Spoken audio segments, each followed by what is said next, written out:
Hi, folks. Thanks for joining us today. We are here live with Mark and Zanani from Telnet Worldwide to discuss a whole bunch of features about Telnet and what it does for the MSP community. Mark, thanks for joining us today.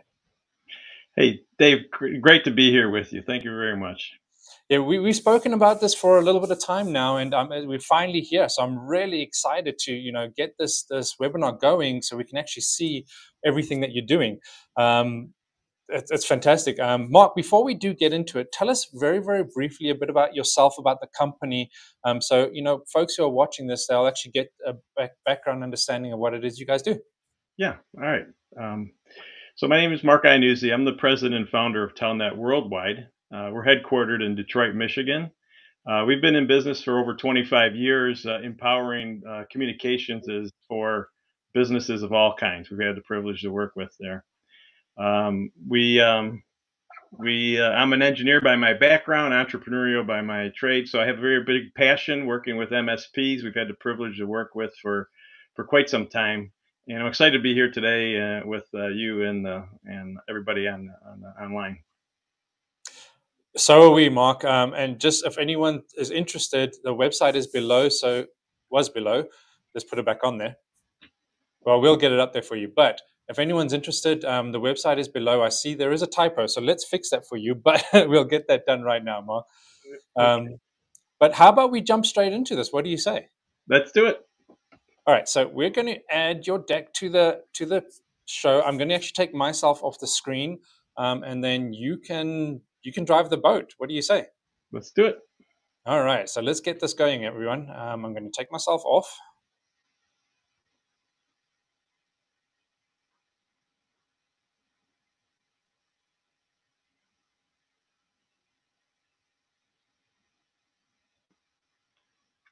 Okay. Well, hello everybody. All right, thanks, Dave. Hi, everybody. Once again, nice to be with you today. We're going to talk about communications and how it's important to MSPs and everybody around. So, and this deck, by the way, it will be available to you. So, just know it'll follow up at the end. So the first thing here, I'd just like to kind of go after, do you still need a phone system? There's a lot of different ways that we're communicating these days in terms of your favorite meetings and systems. It's really a business necessity. And it's this kind of 2 points here. It's really kind of a rhetorical question. It's one I ask my own people. It's like, well, why the heck does a business need a phone system? And the critical reason you need a phone system is because it's the way businesses communicate with their customers and with their partners. So it's essential. And so really their question becomes, well, how do you really want to communicate with your customers and partners? And do you have the leading tools? And the other part about here about the phone system is this move from premise to cloud. There's been a big shift in that, and it's part of the central thesis of some of the conversation here today. So, according to various reports, we can still see voices. There's a lot of communication channels: text messaging, email, chatting, all important and all kind of get into this ecosystem. But voice is still that top of the rung, and it continues to grow. And one of the things about going from legacy systems to the modern UCAS is you really see the most powerful tools that were once only available to companies of large size now have access to amazing features and functions. I look at it like with UCAS, everybody is the shift is kind of like the democratization of technology. You now have access to things that would have historically been out of reach of the smaller companies, in particular middle-sized companies. What we see with UCAS in the world today is that the whole work from anywhere situation, there's a lot more features. The scalability is just tremendous. Buy what you need, and from there, the security is obviously a critical thing for everybody. So how does that been fortified in terms of the security profile? And there's a lot of different dimensions into security, like even on spam, scam, and things of that nature. The user interfaces tend to be far more intuitive. And then last but not least here is that these systems tend to get into a lot of business integration. It goes further, and we'll talk about that a little bit more. So what I wanted to kind of frame this conversation about voice communications is I like to go through it with you from a business perspective of decision support. So, how do we make decisions, and how do we kind of bring that into the context of our discussion here? So, I submit for your consideration, there's these three C's I like to talk about, which are capabilities, cost, and confidence. And what I mean by these is that the first order I like to look at is here is that our job as service providers is to solve problems. So, what is the animating need, or what is the condition that is taking place out there? Then, do we really understand it? And are we then able to translate into capabilities that solve those particular needs?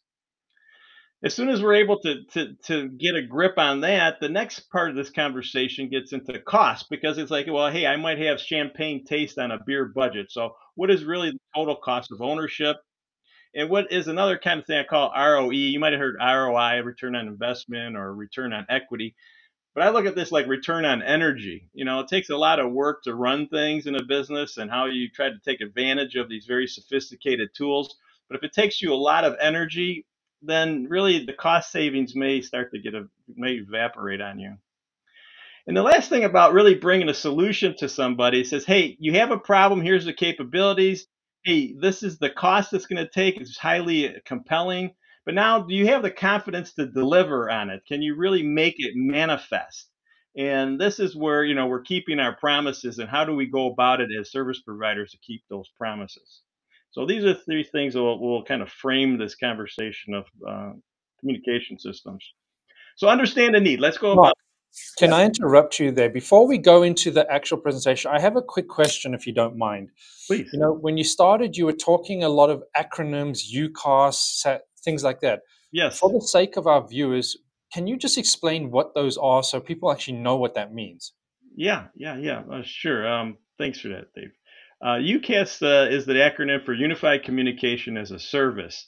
Unified communication is the integration of a number of different functionalities of collaboration, like within your team collaboration, video conferencing, voice communications. So unified communications is really trying to this bucket of features that were once maybe segregated, but now have come together into one ecosystem. And as a service is this continual movement towards the cloud. It's about taking things that are once were premise based, and I can then deliver them, or we can then deliver them as a service or a cloud based application. So UCAS, that's the how that boils into that one. Fan, fantastic. All right, let's get you back in the show. Sure. Okay, so when we're working with customers, the key thing here, obviously, for all of us is that we need to understand the needs of our customers, right? Because that's what we're here to do. We're here to solve problems. So, what is the things that we're trying to do? So, in this context here, I'm talking about this shift in the marketplace of going from premise-based equipment to cloud-based solutions. So, the as-a-service types of models. There's a lot of compelling reasons about why you want to move that and go from CapEx type of models to OpEx. But it's really about, once again, getting at some of the most all of the main research and development that we see in the world today in terms of communication platforms is going on in the cloud. So, and then in terms of business opportunities, a huge market to be able to get at. So, almost 200 million lines, of which the preponderance are still in play to make this shift. So, it's a need. There's a problem there. People are trying to say, well, how do I take advantage of it? And it's part of what animates some of these decisions that are out there. Another particular need that we see is that we go into environments and they're a mixed vendor situation.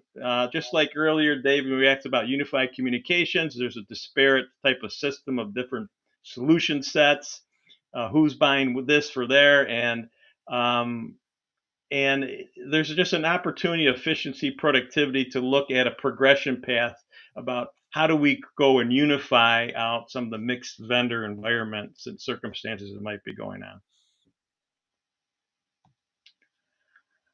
on. The next point to make here is that, as people are evaluating things, you see now within the UCAS environment, it's not a platform anymore.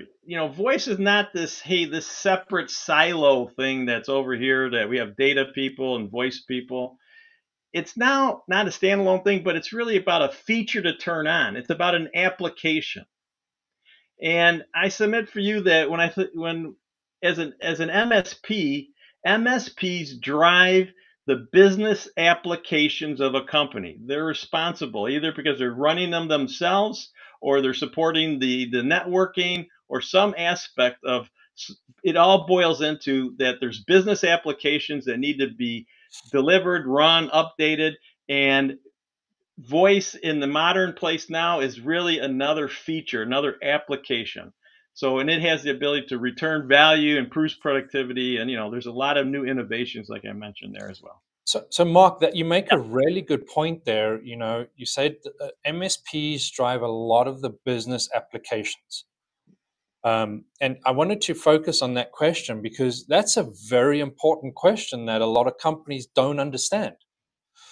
So, the first question I wanted to push to you right now is, and I'm sorry for interrupting you, but this was really important that we get to this, is this particular product. So, Telnet Worldwide, do you support on-prem systems? That's the first question. Yes. Yeah, yeah. That's an important question there, Dave, because as I am speaking about how there's all this great power in these new cloud-based stuff, we need to meet the customer where they're at. And we absolutely support premise-based systems. We have a lot of different ways to help optimize those environments, lower cost. And it's actually one of the things that allows us our legacy of 25 years. We've seen so much, Yeah. and the ability to go in there and say, I know where you're at. I understand that premise system. We'll help you right there, and we'll start to build a bridge towards the future. Okay, great. So now we have that question out the way. Then the next question I wanted to ask is this product. So let's say I'm an MSP, I'm using your product, and I have 2 clients or 5 clients, whatever the number is, and they need your services. Yes. Your statement that you made a few minutes ago is that MSPs manage all these business applications. Can you explain a little bit more in detail what the value is to companies with that statement? Yeah, it's a transformation, Dave. The As I suggested earlier, the to enable voice systems within a company, Yeah. it's historically been that of a separate platform that was separated out from the machinery, the operational flows of a company. And historically, a lot of the IT MSP expertise would be supporting the data domain. But now, with voice becoming data and the applications and the platforms becoming applications, now it's front and center for MSPs to have to address. One way or another, they need to be able to address that this is a critical business application, and how are they prepared to support it? One of the ways that we work with MSPs that we're enabling, like Microsoft Teams phone system, is we have to ensure the network can handle that traffic properly, because now we're mixing the networks together, and then there's the quality Yeah. of service and security of that. So there would be a particular example.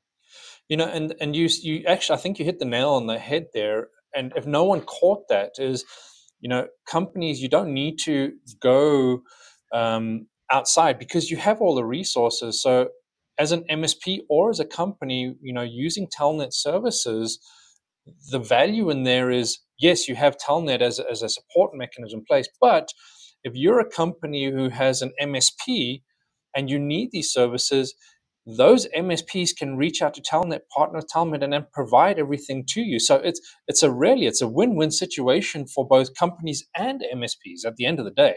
Correct? Yeah, absolutely, yes. At the end of the day, we're all here about servicing the end user customer. That's what we're here to do, and it's just a matter of what is the ecosystem of the team that is able to bring these things to their full fruition. Yeah, and I think that's what I wanted to drive with that question is you don't need separate things. You said it a few minutes ago, like MSPs are managing all these applications. as an MSP using your product and service and supporting their clients. It's a one-stop shop for companies. So the value is, Yeah. you just said it, Yeah. MSPs can provide all this for them, right? Yeah, it's a very important domain, and it's becoming even more important Yeah. as these things getting reformatted and reimagined. So, yes. All right. Well, thanks, sir. I'm going to let you jump back into it. Go for it. Yeah, yeah, please, anytime then. Um, so the other part of here is that there's more to the story, right? When we go in and we're looking to look at the communication channels and the different things that are taking place, there's calling, there's voice, but there's other capabilities that need to be asked about. There's the faxing services. There's still a lot of faxing that goes on in the world, and text messaging is a key channel. The ability, once we turn voice into data and we start recording things, it's an immense amount of information and insights that can be mined and leveraged that had not been around before to help make business decisions. Contact center solutions that are now just an add-on away that once were far more out of reach. Call recording and insights here is a just mind-boggling cool stuff where you can take in and all of the voice interactions, have AI assess that, find out why in the heck are customers calling you? What is going on? What's the top thing? Are they happy? Are they not happy? And then some new stuff that's coming on later in this year for us is a mobile endpoint. So everybody has a cell phone. We have nice cell phone applications, but there's new world going on here where we can take advantage of the secondary eSIMs on a phone. So a lot of cool things that go into this system. So once again, I started out as about, hey, what are the capabilities? And one of that first point of the thing here is I have some needs as a business. I'm trying to keep pace with competitive pressures. I'm trying to keep pace with cost pressures. What are the capabilities that you can help me in terms of moving into the cloud? So the next part of the decision base is like, okay, yeah, I got this stuff. So good, we know what's going on, but show me some cost savings, or how am I going to pay for this? And over here, there's not a typo. Cost savings are critical to any organization. So when we go and talk to people, the number one reason why they say coming that they want to stay on prem is to save money. It's less expensive. And then the number one reason at the same time people who move to the cloud find it that they can save money. So it's somewhat of a paradox here. So we try to unpack that a little bit more. And these can both be true. Tends to be where on-prem stuff is if you are a very large company, a big hospital system, a bank, your premise-based systems are probably a strong solution. But if you're a small, middle-sized company, um, the UCAS environment will win out most times. So when we look to get together with our customers and partners, is like, hey, well, let's understand the cost elements that go into running a system. So licensing, phones, third-party recording, long-distance services, 911, a lot of different pieces. Once again, that go into framing a phone system. All these ancillary pieces must come together. So we want to take a look at what they cost. And then what we look to do is kind of build a self-funded roadmap. So if we can go in there and if we can work together with the client and try to understand how they're spending their money, it's amazing how much we can reveal places where there's the spend can be optimized, from license management review to just how calls are flowing and what they're using in their capacities. So one example of taking this thing here is just saying, hey, you know what? We really want to show it's about $15 a month that we're trying to get, at least that amount of savings. So if you take those categories, you look at different ones. This is a particular example, which was just looking to be an example of how we would try to unpack and say, okay, here's your cost of ownership juxtaposition. Let's run the ROI calculator and see what you're spending today and what the new one would cost you when we consider certain factors. Very helpful to help you understand where you are today and what possibility, just in pure dollar savings, not even consider the feature function benefits. So, Mark, Yes. let's put you on screen here quickly. So I suppose the one question that comes up is, what is the leading cost saver? Yeah, that's a great question, Dave. Thank you. Um, what we find out is in examining people's move from prem to cloud, they spend the most amount of money in the staffing levels that they have to put to support the platforms and the licensing and the ongoing management of the maintenance contracts for a premise-based system. Those two tend to be the thing that will amplify the costs for a company. The third piece in there will be that they're just disparated systems. They're piecemealed out, and you don't get to enjoy the economies of having one stop shop to have it all in one bucket. Okay, great, fantastic. Okay, so the third piece I'd like to talk about here with you today is is decision confidence. So once again, my premise in the conversation here is that we're looking at modern communication systems. We're looking at the movement of going from prem to cloud, um, and and we're trying to assess and help a business make their choices. So, hey, what is the animating need? Why am I trying to even move from what I have? What are the key things that are causing me concern? Two is then what is the cost implications to do that? And the last piece over here really is about that I can make a good decision. So I might have the capabilities, might have a good cost, but can I be confident that you can deliver on those promises that you're making? So one of the things that we look to do here is that is to build a bridge. It's the idea of going from legacy to leading edge. But for all of us in our own lives, if the refrigerator isn't broke, we're not out there shopping for a new refrigerator, right? So we want to go into and meet the customer where they're at. So earlier, Dave, you had asked the question, do we support premise-based systems? Absolutely. We'll start there at the left-hand side of this thing. We have the privilege to work with many companies who are premise-based system only. And we look there to optimize their PSTN trunking connections, their 911, there's spam filtering, all kinds of different things that we can help a company, SMS, who has a premise based system. So meet them where they're at, see if there's something there that we can help them right today, immediately, and set things straight. But now, as they, at the same token, they want to move to the future and you want to make a good decision. And let's say you're trying to get to Microsoft Teams as an application, as an organization. Well, many companies get kind of stuck because they feel that they have to make a forklift shift. They have to move everything out. And you could spend a lot of time spinning wheels, not taking advantage of some of the new capabilities. And while that might be the manifest destiny of where you're trying to go, the good news here is that we're able to create mixed environments where you can create a hybrid environment that takes advantage of where you want to maybe enable WebEx or Microsoft Teams, but still yet have your legacy system there because there's still a heavy investment in endpoints and things of that nature. So one part of building confidence is to know is that hey, you don't have to make the jump all at one time. Um, on this slide here, to me, it's for every service provider and to working with every customer. It's once again taking this stream of consciousness about going from what is wanted or needed and how do I make a good decision.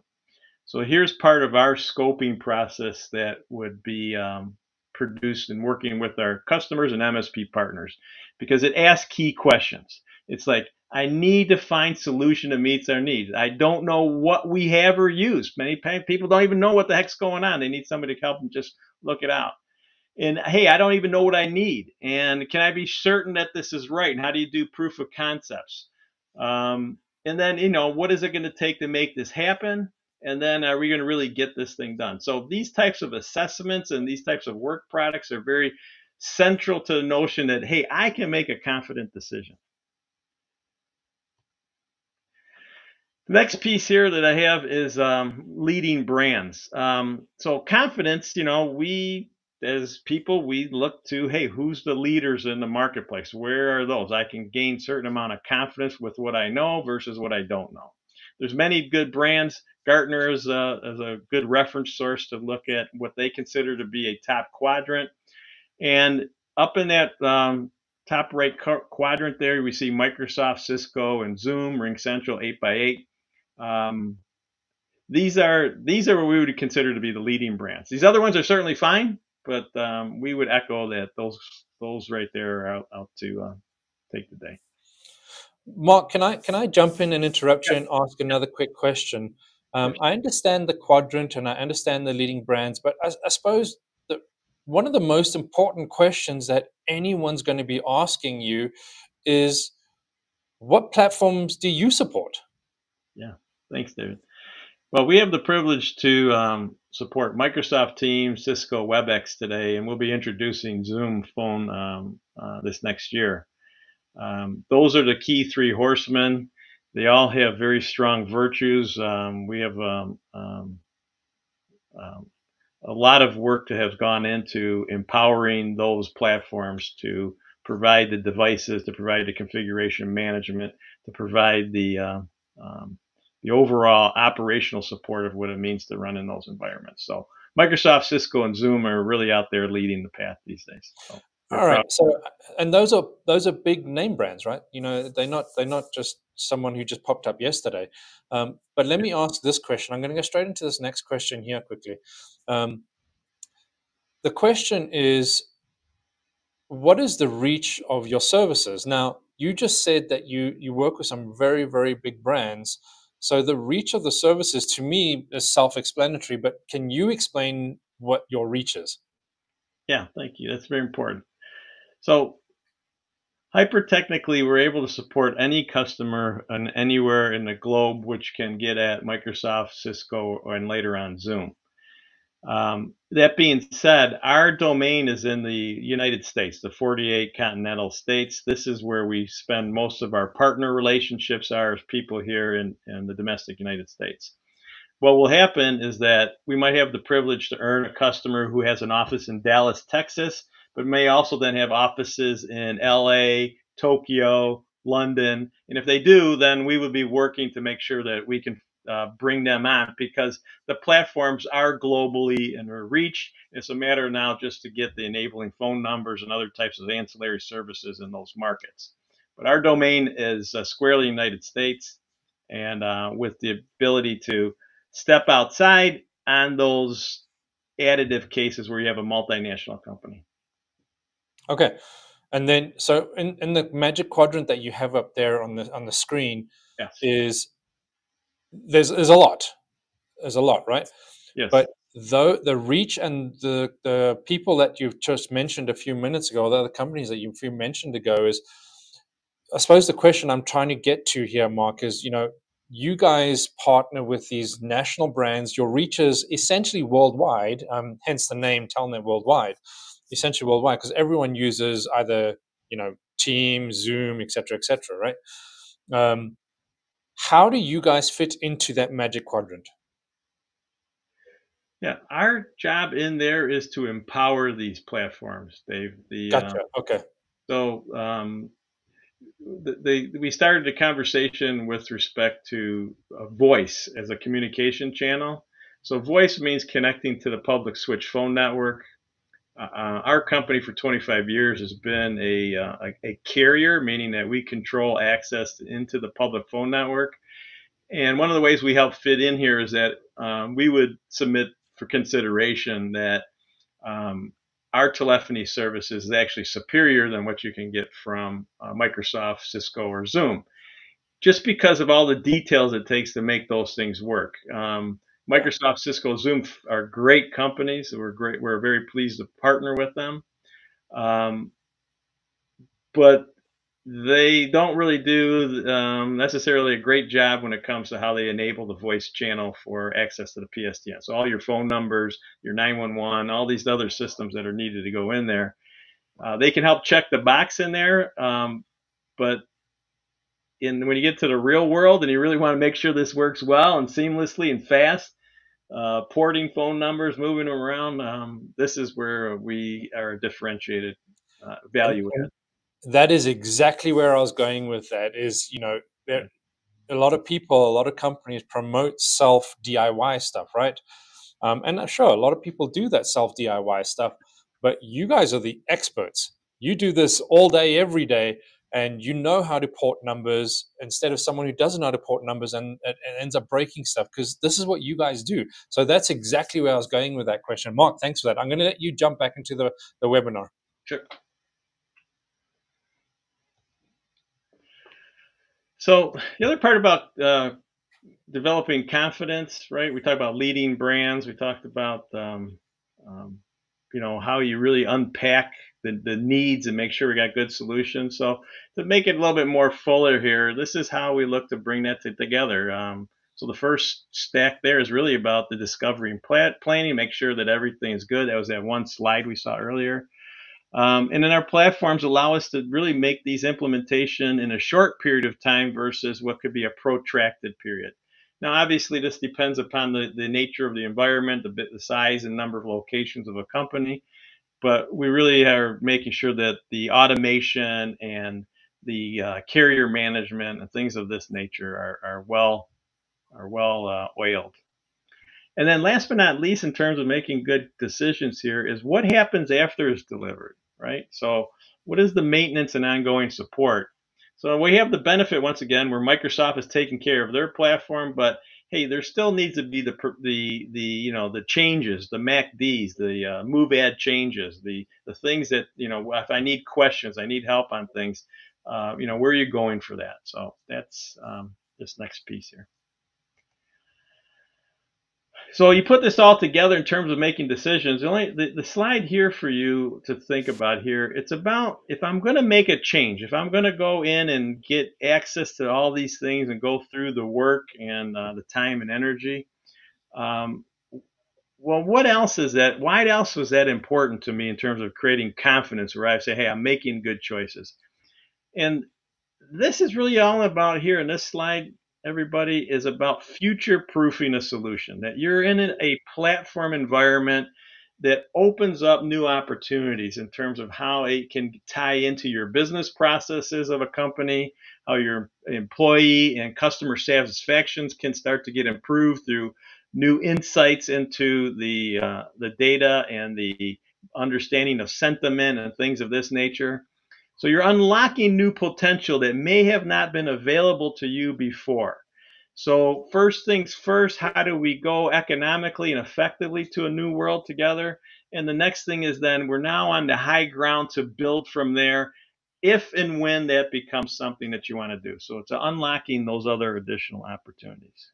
And to me, you put these together and it really creates a desire to make that a business partner is making a good decision, and us as a trusted advisor doing our job. So with that being said, what does this mean for an MSP company? So an MSP, we're running businesses. So what do we need to do? There's three kind of things that are always there's a lot of things going on, but there's three things that would be ubiquitous. Is one, scaling my business. So I want to scale my business. So what does the heck does that mean? Well, I'm looking for more clients and services. Well, I submit to you that if you're not doing voice right now, that is a service that is critical to a business, and it would be a very natural thing that your relationship to it would want to take a deeper look. Maybe you've got your toe in it, maybe you're not in it at all, maybe you're far into it, but somewhere in there you want to look to make sure I can scale it up and invite new clients, keep clients as well. The next thing for an MSP here is really about managing all this stuff. These are now very complex environments, right? This stuff moved to the cloud. I might have this mixture of premise and in the cloud. These workloads are not trivial. And so there's a lot of important stuff that's going on here for managing it. So my point here is that as businesses, we need partners that we can count on. We don't have to go it alone. We need somebody out there that can help be that ally, that change ally that is working with you, that's in the trenches, who gets it, who wants it, and has the capacity to do it. So yes, it's great to have these scaling ambitions, but how do you want to get there, and who can give you that step up? And the last key piece for me in terms of running a business is that it should be profitable. Can I grow quality revenues? Can I manage this thing? How many people do I need? How do I make it more efficient? So maintaining profitability, and once again with these new uh, technologies and partnerships, growing quality revenue is a is in our grasp. So this is where we come in. So with Telnet, we believe that, hey, companies need more than a technology partner. They needed that guidance, that support to navigate that complex world. MSPs, we've been working with them for decades, and they're the trusted advisor. They're right there where the rubber meets the road, right there in the thick of it.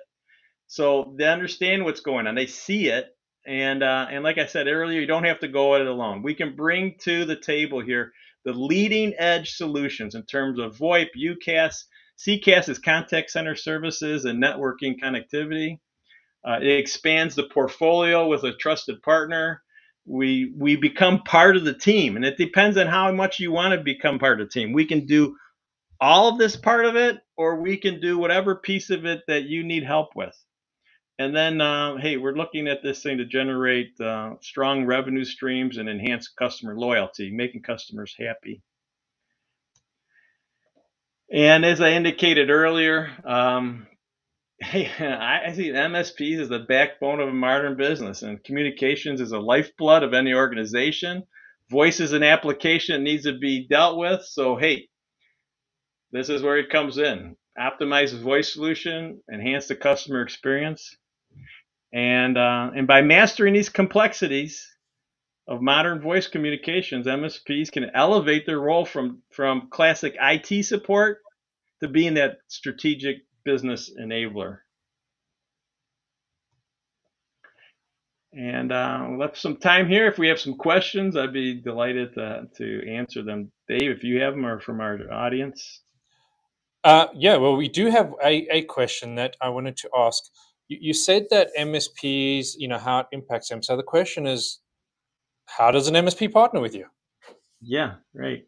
Important point. Um, Right? exactly. So we have a partner program that's designed to elevate an MSP to the levels it wants to do. So as I suggested earlier, um, we go in there and work with MSP partners who, there's some who just want to refer the client to them. They say, hey, here's my partner. I work with them. I trust them. They're going to come in here and work with me. And it's a referral arrangement. It's a compensation based upon referral. Other ways that we work with this one is with our partner program, is we bring in the training and expertise, and maybe they're managing Microsoft Teams, for example, with a client, and they can continue to do that. And what we'll do is we'll power the telephony part of it, or maybe bring in SMS, something that they're not doing that they need some additional help with. So in there, it's kind of a mix and match situation. So our partner program, Dave, is designed to be a partner. We're trying to enhance a relationship that the MSP has with their clients, and we're not there to step on places that they're already doing something with. So if they're managing Microsoft Teams, like I mentioned earlier, great, continue to do it. We can make sure that that voice channel, those texting channels, and other things are working very well. Later on, as we look into the year, we're going to bring out a reseller mode where some of the technology can then become, instead of being compensated through commissioning structures, it can be a reseller arrangement where it can be branded under the MSP to light up those telephony channels and so forth. So, but that's later on this year. Oh, great. So, and that leads me into the one other question I wanted to ask is, as an MSP, we always consider and we always think about what is next for a vendor, what is next for the company, because we don't want to partner with companies that are going to sell or be out of business in a year, because that affects our clients and it affects our revenue. Tell us a bit about the trajectory of where Telnet is going over the next 3 to 5 years. Yeah, yeah. The vision for the company continues. We talked earlier about the worldwide footprint, so we Yeah, continue to look to see how we're able to bring the solution into a growing set of markets. So that's a key piece of the equation. The other piece here is we continue to look at how we're automating and making these things more accessible online so that you can self-help, you can work on our portals, do the things that may be more easier for you to do as a business or a partner, and do some partner enablement in that regard. In terms of technology stack, there's a whole host of different things. We didn't get a chance to talk today, but maybe another time about our networking solutions. sure. Um, to get to the cloud, you need a network, right? So we have a nice pantry of connectivity solutions, software-defined SASE solutions, and we look because that's a key thing here. It's part of that stack as well. So Yeah. those are Mark, some examples, Dave. thanks. We're running up on time here, but before we go in, close off this webinar, you've given us a lot of information. You've given us a lot of critical points. There's a big, obviously, a big concern with regards to, profit revenue margins and how we can go about sorting that. But before we do close, what is one closing comment you would like to say to the audience? I think that um, the role of the managed service provider is a very critical to our economy. I think there's a new generation that has come up to appreciate what it means to bring to life some of these new sophisticated tools, Yeah. and that in order to champion this next new day, that you really want to make sure you have some good partners.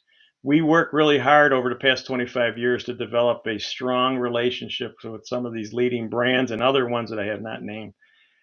And our job, and we want to do, is become that trusted partner to MSPs who are looking to advance their foray into how they're handling these critical business applications of communications. So you don't have to go it alone. We're here.